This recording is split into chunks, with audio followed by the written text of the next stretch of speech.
kalau kita lihat dari tafsir politiknya, ini syarat kepentingan Jokowi kalau menurut saya, bukan kepentingan Prabowo. Oke, karena saya harus menghargai tuan rumah, saya jawab dua hal ya. Pertama, jangan lupa tanggal 14 ya, tanggal 14 Oktober itu masih bertempat di Balai Sudirman. Di Balai Sudirman kami mengundang kawan-kawan semua elemen ini kegiatan terbuka untuk hadir dalam acara silaturahmi kebangsaan, berkumpul, bertemu, kompak dan bergerak. Itu jangan lupa ya, itu satu.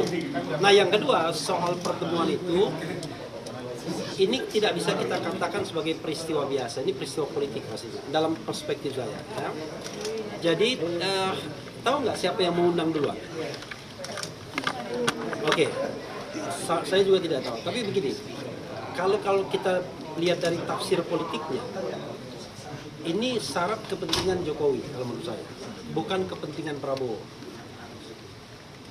3 bulan terakhir kekuasaan Jokowi itu sudah sangat surut. Jadi betul-betul dia lame duck office. Dan tidak ada lagi, ini mohon maaf, tidak ada lagi penghargaan terhadap Mulyono. Ketika dia hadir di pelantikan MPR DPR, tidak ada tepuk tangan. Tepuk tangan itu untuk yang lainnya. Dan paling meriah tentu untuk calon presiden terpilih dimanapun seperti itu. Nah ini menggelisahkan, maka ada spekulasi bahwa dia tidak mau hadir dalam pelantikan presiden dan wakil presiden. Dia mau pulang ke Solo dan lain sebagainya. Tapi at the same time, semua komponen masyarakat, ya, terutama yang kritis, itu menggelorakan untuk Jokowi. Adili Jokowi. Termasuk nanti tanggal 14 Oktober, saya kira kita akan keluarkan hal yang sama. Mudah-mudahan seperti itu juga. Selain tidak dilantiknya Gibran Raka Buming Raka. Nah ini pasti menggelisahkan Jokowi. Pertemuan itu ingin dia jadikan simbol bahwa dua hal, dia masih bisa menguasai Prabowo dan barangkali at the same time dia ingin menunjukkan bahwa saya dan Prabowo itu akrab, tidak ada apa-apa. Jadi kalau kalian misalnya menyakiti saya, maka Prabowo yang akan melindungi saya sebagai presiden terpilih. Itu yang saya kira kesan yang ingin ditampilkannya ke publik. Tapi tentu di dalam ruang tertutup itu pasti ada negosiasi yang dibicarakan secara serius yang tentu tidak untuk konsumsi kita. Untuk konsumsi kita kan cukup dengan bahwa dia bertemu, ada foto dibuat, ada equil di sana, selesai kan begitu. Itu konsumsi publiknya. Tapi pasti ada pembicaraan yang serius. Saya kira salah satu pembicaraan serius adalah dua hal. Bukan salah satu, dua hal. Jaminan keamanan dia dan keluarganya, plus pelantikan Fufu Fafa, itu dugaan saya, ya. Dan yang kedua adalah titipan dia di kementerian itu mudah-mudahan agar dilaksanakan oleh Prabowo. Berarti ada upaya cawe-cawe? Saya kira kalau cawe-cawe itu dia punya kekuasaan. Kalau sekarang dia tidak lagi cawe-cawe, tapi minta-minta. Iya, saya kira bukan cawe-cawe, tapi minta-minta. Beda dong, kalau cawe-cawe itu colek-colek, kamu gini. Tapi kalau minta-minta, I'm begging, saya minta. Beda ya. Oke, apalagi cukup? Pak, akan ada isu kalau PD itu ada rencana gabung dengan pemerintahan Prabowo. Apakah itu salah satu upaya Pak Jokowi untuk tidak memutus? Jadi kalau kita kelompok tanggal 14 Oktober itu kelompok yang tidak galau dengan PDIP mau gabung atau tidak dalam pemerintahan. Kalau PDIP tidak gabung dengan pemerintahan, alhamdulillah. Tapi kalau gabung dengan pemerintahan, artinya tugas kita untuk menjadi oposisi. Dan ruang oposisi itu lebar sekali. Makanya saya katakan, selamat datang Liberté di sana, ya. Kemudian Egalite dan Fraternité. Jadi mudah-mudahan Prabowo Subianto tidak mewarisi watak Jokowi yang memenjarakan orang yang berbeda pendapat atau orang yang kritis. Kalau kritisisme, perbedaan pendapat itu masih diakui sebagai hak konstitusional, kita tidak perlu khawatir ada yang beroposisi atau tidak. Kalau semua kekuasaan atau kekuatan di DPR gabung menjadi satu, maka biarlah rakyat, biarlah komponen yang kritis, komponen tanggal 14 Oktober yang akan beroposisi kepada pemerintah. Dan kita tidak galau untuk itu. Oke. Merdeka! Saya ingin memanfaatkan untuk menjawab karena banyak sekali pertanyaan ke saya, siapkah saya untuk dipanggil ke Bareskrim. Saya menyatakan alhamdulillah ya, kalau itu benar-benar dilaksanakan, maka sebenarnya ini adalah pintu yang sangat bagus sekali bagi Polri yang memiliki alat yang sebenarnya alat itu dibiayai oleh rakyat untuk mengetahui identitas siapa sebenarnya Fufu Fafa.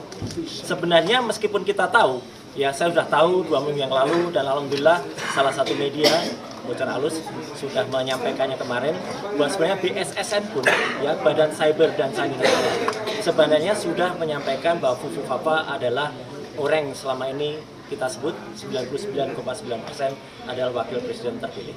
Tapi tidak apa-apa, ya. Saya tunggu laporan atau kata tidak lanjut dari pasukan bau tanah. Ya. Saya menyebutnya pasukan bau tanah, ya, gitu. Bukan bawah tanah. Kalau bawah tanah kan di atas tanah. Ini udah bau tanah, ya. Kayak yang mau dipendem jeru tadi, ya, gitu. Jadi bau tanah. Karena idealnya dialah yang harus menyampaikan dulu bahwa karena melaporkan saya dan saya katanya dilaporkan menghina lambang negara. Ya, sekali lagi saya katakan, baca lagi, sekolah lagi ya, jangan seperti Fufu Fafa ya. Fufu Fafa kan nggak pernah baca, bacanya cuma komik ya, gitu. Karena lambang negara itu sesuai dengan Undang-Undang Dasar 1945 adalah di pasal 36A itu adalah burung Garuda Pancasila. Jadi sekali lagi kita tunggu dan semoga justru dengan pemeriksaan dari Bareskrim ya, Bareskrim nanti harus meneliti akun itu dan kemudian diungkap sesuai dengan temuan BSSN. Dan satu lagi, kalau alhamdulillah nanti insya Allah kalau temuan dari Fakultas Psikologi Universitas Indonesia Prof. Hamdulu itu akan keluar, maka itu akan jelas siapa sebenarnya Fufu Fafa, dan itu adalah membantu kita untuk menegaskan bahwa kita tidak ingin dipimpin oleh salah satu pimpinan yang cacat moral, cacat etika, dan terjebak dalam segala hal yang sangat tidak bagus bagi Indonesia. Ya, kita dukung presiden terpilih, tetapi kita tidak sama sekali tidak menerima kalau wakilnya adalah seperti itu. Itu aja, ya. Oke, cukup. Terima kasih. Terima kasih ya, kamu mengajar di Turki selama 2 tahun lebih. Ya, dan ini karena saya benar-benar merasa prihatin. Jadi saya ingin menegaskan bahwa acara 14 Oktober yang digagas oleh adik saya Faisal Asgaf, ya, Faisal Asgaf, ini bukan acara yang asal-asalan. Ya.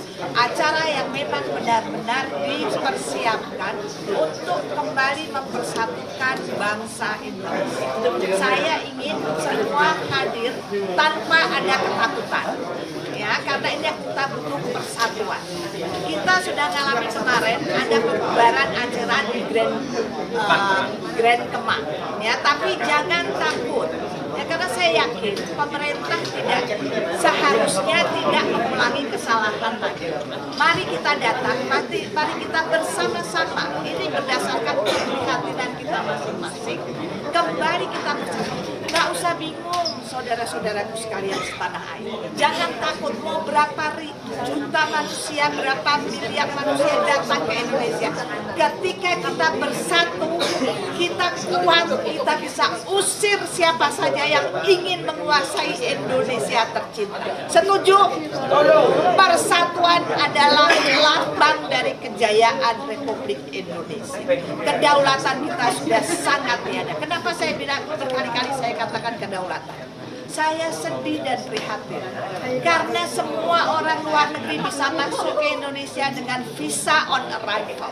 Tapi bagaimana dengan bangsa Indonesia?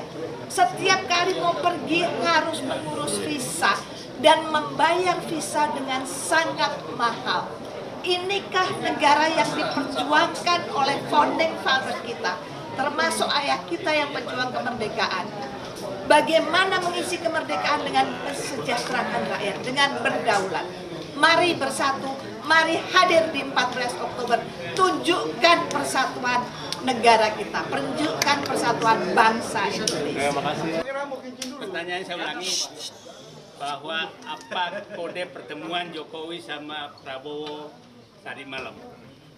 Analisis saya adalah, mari kita baca saja sebagai gimmick politik. Jadi nggak usah terlalu dianggap terlalu serius, karena mungkin saja Pak Prabowo itu lagi serius, tapi ada sedang bikin gimmick. Tiap hari kita dengarkan gimmick. Dia katanya akan pulang ke Solo pakai pesawat komersil. dia tidak akan menghadiri pelantikan, itu gimmick-gimmick politik. Jadi anggap saja pertemuan Prabowo tadi malam dengan Jokowi gimmick-gimmick politik untuk mengacaukan analisis-analisis yang berkembang. Jadi saya tidak sama sekali tidak serius memandang pertemuan tadi malam, karena kita juga tidak tahu. Jadi anggap saja Pak Prabowo lagi serius menghadap atasannya, atasannya sedang sibuk membuat gimmick-gimmick di akhir masa jabatannya. Jadi nggak usah serius.